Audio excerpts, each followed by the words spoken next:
تجارت نیوز کی جانب سے کی جانے والی خصوصی تحقیقات کے دوران انکشاف ہوا ہے کہ گوشت کی برآمدات کے ذریعے حکومت پاکستان کو خاطر خواہ آمدنی حاصل نہیں ہو رہی ہے، جبکہ اس ضمن میں ضروری ای فارم کی شرط پر بھی عمل درآمد نہیں کیا جا رہا ہے۔ تشویشناک بات تو یہ ہے کہ بڑھتی ہوئی طلب کو پورا کرنے کے لیے دودھ دینے والے جانوروں کو ذبح کیا جا رہا ہے، جو کہ دودھ کی پیداوار میں کمی اور مارکیٹ کے توازن کو خراب کرنے کا سبب بنے گا۔ دوسری جانب مقامی سطح پر گائے، بھینس، بکرے اور دمبے کے گوشت کی قیمتیں پہلے ہی تاریخ کی بلند ترین سطح پر ہیں۔ مقامی سطح پر گوشت اور مٹن فراہم کرنے والے تاجروں کو بھی خدشہ ہے کہ پیداوار بڑھانے کے لیے اقدامات کیے بغیر برآمدات میں اضافہ جاری رہا تو آئندہ برسوں کے دوران مقامی مارکیٹ میں کھپت کئی گنا کم ہو سکتی ہے۔ اس وقت پاکستان میں گائے کا گوشت 950 روپے فی کلو، دمبے کا گوشت 1800 روپے اور بکرے کا گوشت 2200 روپے فی کلو تک فروخت ہو رہا ہے۔ گوشت کی قیمتوں میں بے پناہ اضافے کے باعث متوسط اور محنت کش طبقے سے تعلق رکھنے والے افراد کئی ماہ تک اسے خریدنے سے قاصر رہتے ہیں۔ پاکستان کے غریب عوام نے تجارت نیوز کے توسط سے اپیل کی ہے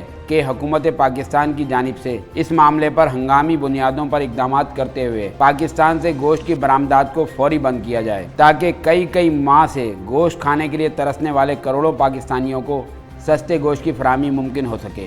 تجارت نیوز کو یوٹیوب پر سبسکرائب اور لائک کیجیے، اس کے ساتھ ساتھ بیل آئیکن کو بھی لازمی کلک کیجیے تاکہ آپ تک پہنچ سکیں ہماری تمام منفرد خبریں